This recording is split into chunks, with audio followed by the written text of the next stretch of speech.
Welcome back to Built Fabrications, and today we're going to be re-gearing the 12-bolt rear end in the 1970 Monte Carlo. So let's go ahead and get into it. So the rear end that's currently in the Monte Carlo, it's a 12-bolt, which is good, but unfortunately we got two negative things. We're currently in open differential, meaning this whole one-wheel peel. Whenever you break traction, only one tire will spin at a time. The power does not get distributed to both wheels at the same time. So we're going to be changing that over to a Posi traction system. And then the other thing is the gears that are currently in this, I checked them previously and I believe that they are 273s, which is no good. That's like some salt flats, highway, good fuel economy driving, but it's not going to be good for what we're looking to do to be able to get off the line quicker and make more power. Honestly, with our cam and everything that we have for our setup, it would just bog and fall on its face. Wouldn't like it. So we're going to be fixing that today by putting in a 373 rear end. So let's go ahead, drain the fluid on this, and we'll start tearing into it.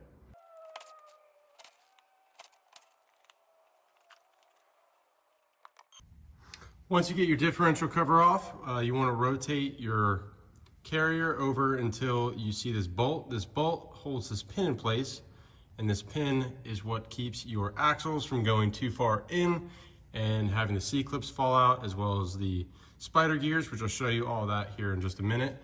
But this is a 1/2-inch bolt, so we'll get this removed and slide this pin out. Here's that bolt. Then we can rotate this down, slide that, rotate it back, and this should slide right out of there, no problem. Keep in mind you have this hole on the bottom. This is where that bolt goes through. I'm not sure if our new kit comes with a new pin, so definitely don't throw this in the dirt. Once you have that taken out, you want to rotate it to get to our window here. And inside of there is our spider gears, our spider gears. That's all these around the perimeter. And then you can see the axle ends, hopefully on camera, are right here. So you need to take the wheels off, take the drums out, and actually slide the axles in further. Once you do that, you should be able to remove the C-clip that's in there. That's that C-clip. Do the same thing for the other side. Once you slide your axles out, the last step to do at that point, as far as removing this, is to undo your straps on both sides. Make sure that you mark these, or at least keep note of the direction and side that they're in. So this side I put an arrow, but I also did 2 dots on the top telling me that where I put the dots is the top, and then on this other side, on the driver's side, don't know if you'd be able to see it on camera, but I put a single dot. So that tells me top left, this tells me top right. All right, once you have your straps taken off, the next thing to do is to pull this out. It should be in there pretty snug. You will have spacers on either end of these bearings and races. Make sure to keep an eye on those. If you're gonna just be pulling this out to replace bearings or seals or something, definitely make sure that you keep track of which side those go in. We're not gonna probably end up using those same shims, or they'll be different with our new carrier and ring and pinion. However, we might be able to use them for a starting point to go back in with the new one. This should be a little bit snug, but just make sure that you've got your hand behind it so it doesn't come crashing down and bust up your floor, unless you're into that kind of thing. Next thing we need to do is remove our pinion nut. And this one, I believe, is 1 1/8 inch. They do make tools that you can bolt to this to hold on to. I don't own one. What I always usually do is just take a pry bar like this and just kind of lock it in and zip it. So that's what we're gonna do today. Once you have that free, you can just tap this in. You don't want to beat the hell out of it, but just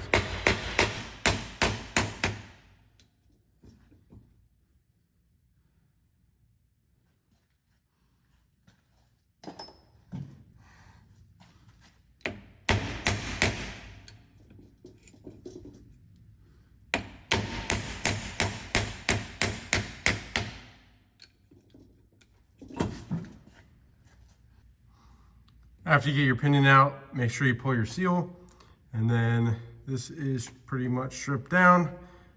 These races look pretty good. I'll see if our kit came with new ones. If it did, I might replace these. If not, I might be lazy and leave them in. Do as you feel is best. All right guys, update for you. I ended up getting those races removed, and I kind of wish that I didn't, that I was just lazy, because I got the new ones back in, but they fought me tooth and nail. I ended up freezing them overnight, so it's the next day. And the outside one went in okay, but the inner race, this one here, that one put up a fight. It didn't really care about being in the freezer or anything. I ended up just having to beat it like it owed me money. I got it in, but it set me back on time, but whatever. So let's keep going. Next thing to focus on is going to be setting up our new pinion. This is the old one, but we need to get our pinion depth set, which there's a shim that goes in between this bearing and the end of the pinion or the pinion gear. And it's good practice, usually to take this spacer as a starting point to put on new ones. So to do that, we need to pull this bearing off, and then we'll get it dropped onto our new pinion gear. And then I'll show you the process of checking and setting up your pinion depth.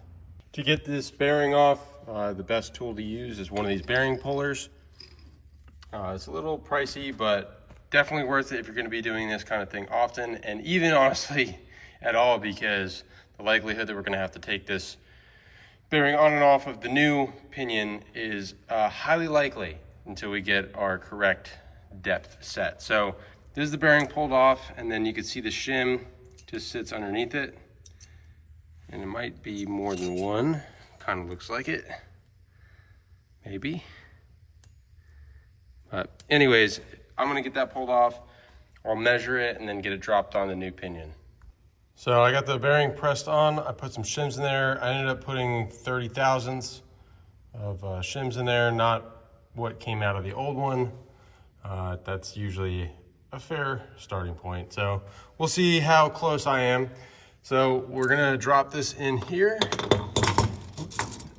and then you can either run down the yoke on the other end to tighten this up, or you can get a hand, which I'm gonna try to see if I could get Julia in here to hold the back side of this pinion for me. And then I will show you the tool that I made. For your pinion depth, your pinion should have a number etched into it. This is 2.859. That is what the recommended depth is from the manufacturer. Whenever they build the gears out and put them in a set, they put the depth on there to see what the proper depth is for engagement. That's a lot of depth. Yeah. You gotta hold it flat, hon. Jeez. Okay. It's fucking hurting my hand. It's hurting my hand. The depth that your pinion should be etched into it by the manufacturer. Whenever they put a set together of the ring and the pinion, they measure to see what the proper depth is for accurate tooth engagement. So for this one, we can see it's 2.859. So we want to hold our pinion in there, and then I'll show you this tool.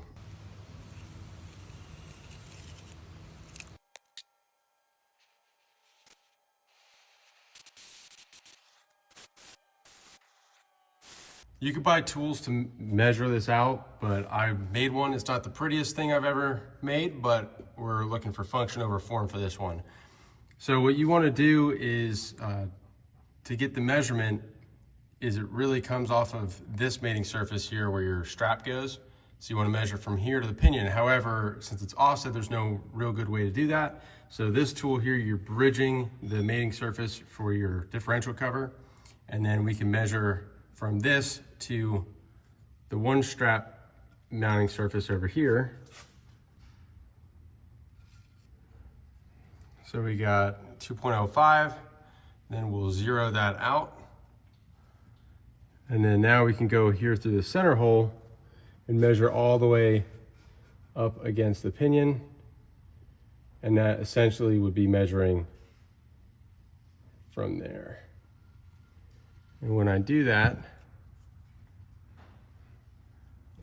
I get 2.86, which I think that was 2.859, which is going to be close enough for what we're doing. Yeah, 2.859, 2.86. It's good enough for me. Next, we want to drop in our outer pinion bearing and then put in our new seal. So we get that lined up. And then we'll take our seal driver.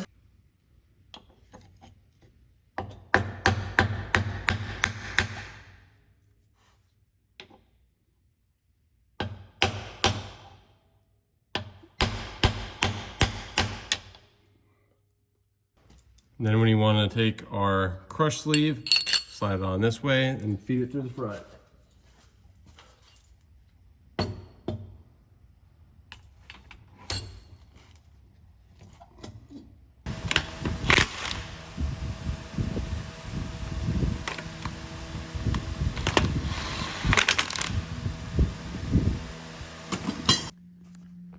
Okay, I made a mistake. I got overzealous and I ran this down at the impact. I was doing small increments and I went too far and I put too much preload in this to where it's way too tight. I don't know, it's probably like 50 inch-pounds.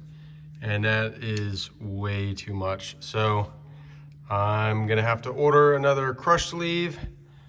My mistake, being stupid, but you live and you learn. So unfortunately, I'm not gonna be able to finish this today. So I'll get back with you whenever I get that in. All right, guys. Well, I just want to take a minute here and say that we all make mistakes. It's part of it, it happens, and we need to own up to it. And that's exactly what I'm doing here now. So after that last video, it kind of went downhill pretty quickly. In taking that apart and getting a new crush sleeve and going to install that, removing the pinion, it actually ended up coming out, and then the bearing hit the ground because I was expecting it to drop out and catch it. Well, it turned into a ballistic missile and shot across the shop, hit the concrete. It was, yeah, that's all she wrote on that. So went through a couple bearings, had some Chinesian bearings that fell apart, pressing them on. And anyways, driving it in and out, I ended up rolling over the threads on the end of the pinion, and I got a new pinion nut and that whole shebang. And it started to cross and I got pissed off and I said, you know, screw it, nature's Loctite, we're just gonna send her home, hope for the best. And I got down about 3/4 of the way on the threads. It was going, and then it was like I hit the shoulder, it dead stopped. And yeah, so didn't even get to hit any preload, messed it up, ended up damaging the pinion entirely. I do want to have another shout out to you know, some good friends and neighbors who came to try to help me out, recut the threads and see what all they could do to try to help. And unfortunately, despite the effort, yeah, we weren't able to get it. So that brings me to my second shout out in this video, which is Quick Performance. You know, I'm not sponsored. This video is not sponsored. I just want to give credit where credit's due. Gave them a call. That's who the kid originally actually came from. Explained the situation, and they got a new ring and pinion sent out very quickly. They were very reasonable on their price.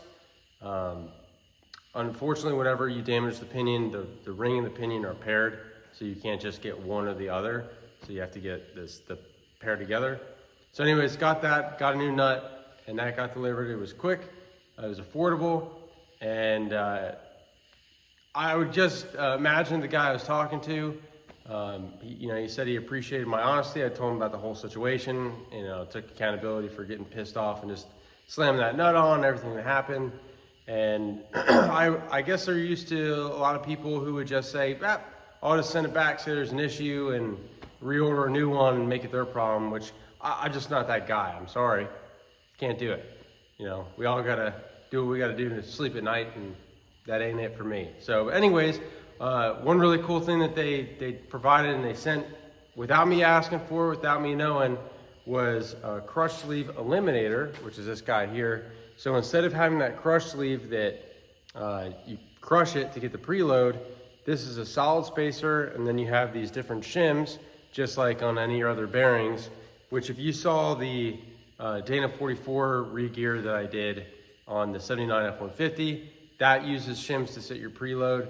It's pretty much the same situation. So if you need to have a tighter preload, then you will take out shims. If you need to make it a little bit looser, you add shims to get to your proper preload. So we're gonna be installing this and bypassing that crush sleeve, hopefully getting rid of a lot of the potential problems of going too far on the crush sleeve that we have.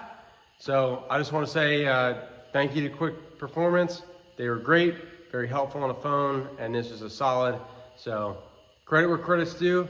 If you guys are looking for any axle or gearing needs, go ahead and give them a call, see what they can do for you. So anyways, let's jump back to the video. One really cool thing about the new ring and pinion set is, if you recall, as I said, you have an etching on the old pinion, or on the pinion in general, that has the depth that you need for the pinion to be at, etched into it. Well, just coincidentally, the new one is the exact same. So hypothetically, I should be able to pull the same shims that I used to get this depth set correctly, pop it on this new pinion, press our new bearing on, and we'll go ahead and get this installed and keep on going. So, silver linings. Okay, so I had to take this in and out a bunch of times. I just wanted to show you guys what you want to be looking for. To read this properly, you really need to get one of these analog torque wrenches. And right now we're looking, and I'll show you here in a second, we're looking at about 24 inch-pounds. For new bearings, you want to be right around 25, so 15 to 25, so we are looking good on that. I'm sure it's going to probably be a little hard to see on camera, but it's there. So now we could move on, but before we do that, you want to make sure, if you're doing the eliminator, you want to torque this nut down to 250 foot-pounds. Not inch-pounds, but foot-pounds. This is our new carrier. This is the Posi. So in here you can see you have the spring pack, and then there's clutches in here, and that's what locks this up for both wheels, for the positive traction, for the limited slip. And then having the clutch packs will allow the wheels to break free on turns, so that way you don't have any hopping or chirping of the tires or anything like that. So next step is to get the new ring gear on. This is the old set for the damaged pinion. Technically, since the pinion depth is the same, I would imagine that I probably could run this one, but I'm gonna run the one that came with the new one, just in case. So you'll take this guy and you wanna try to line it up with the holes on the back. Once you get your ring gear down to where you can start your bolts, make sure you apply red Loctite. And you want to do all this, the installation and tightening, in a start pattern. So we'll get these started opposite from one another.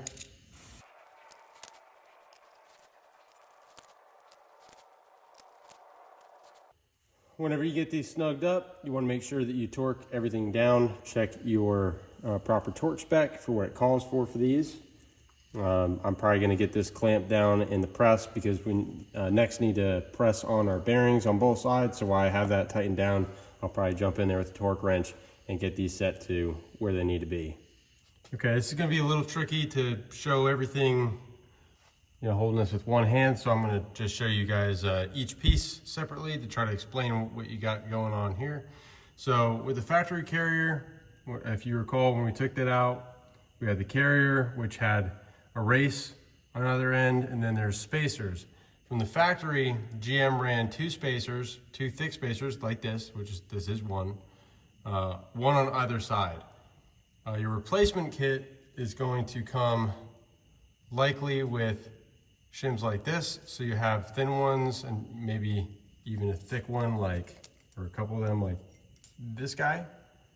It's got a little raised edge there, or shoulder, to hold your shims, and then the tapered edge is just like the factory one, you can maybe see that, which will go facing towards the axle tube. So I'm gonna try to reuse this one, which is the factory one on the right side, and then I'll shim the left over.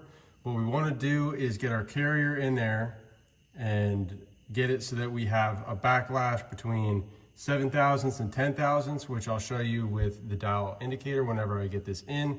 And then you also wanna make sure that you have enough preload so that you would have to pry the carrier out. You don't want to just drop in here. It's not going to have enough, and it's going to want to torque and move around whenever it's under load. So that's pretty much the standard, is just getting, you know, enough preload both on your bearings to, you know, have it fit snug in the case, as well as having it shimmed left and right to get your backlash correct. And I'll show all of that as we go through. You could use a case spreader. It goes, I believe, in here maybe, or possibly in here. I know on the Danas they have dimple holes in the axle tubes themselves or on the sides of the case, and then you could spread it and it pulls apart just a little bit, enough to be able to drop it in, take it out, and then it puts the tension on it. So that way you're not fighting as much. Some people like them. Some people say absolutely never ever do that because you could overstretch it and damage your case. You do whatever you feel is best for you. I don't have one, so I'm not gonna do that. I'm just gonna tap it on in. So I'm gonna try to get this up in here, and then whenever I get the carrier in, I'll get back with you and then kind of walk through some of these things that we need to check. Okay, this is not done yet, but I just wanted to stop and show you guys where I'm at to give you an example of what you will be doing. So I got this carrier in. You can see my shims are here. And then on the other side, my cast iron one actually broke. Same thing that happened for the one that was on the left side, as you can see. So I'll just measure that out. I'll put the steel ones in the same or similar thickness. And then you want to set up your dial indicator like this, put it on the tooth. And right now, so you've got it set on 0, you want to look for 7 to 10 thousandths. And right now I am at about 18. So we need to bring this carrier, this ring gear, closer into the pinion gear. So we want to do that to the passenger side of the vehicle. So our right. So I'll add a little bit more space here, take some out of this side, and then bringing that over is going to bring these gears closer together and therefore tighten up that backlash on the gears. And then we'll try to get this dialed in to the proper tolerance.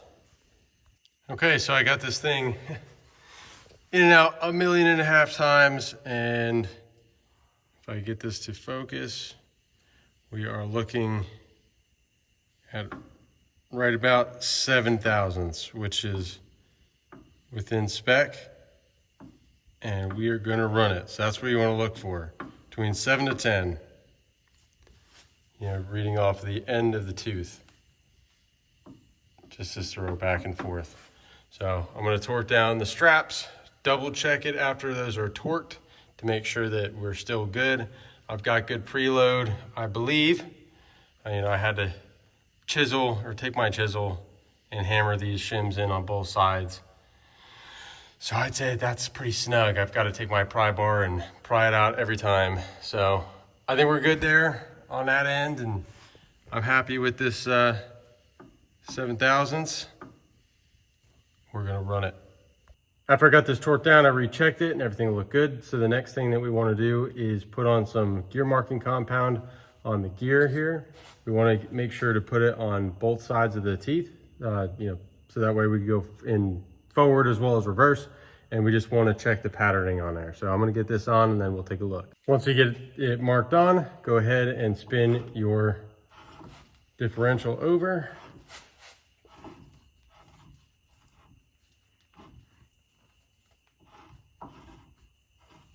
Go forward and backwards a few times.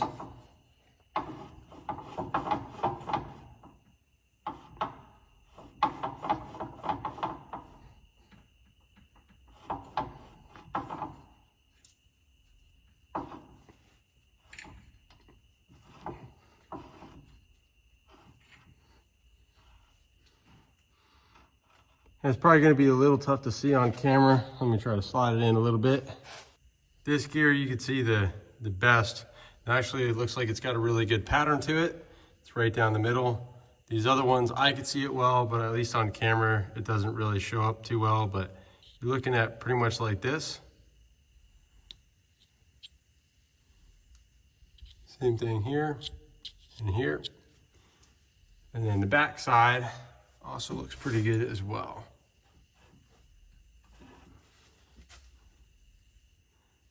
Kind of like this.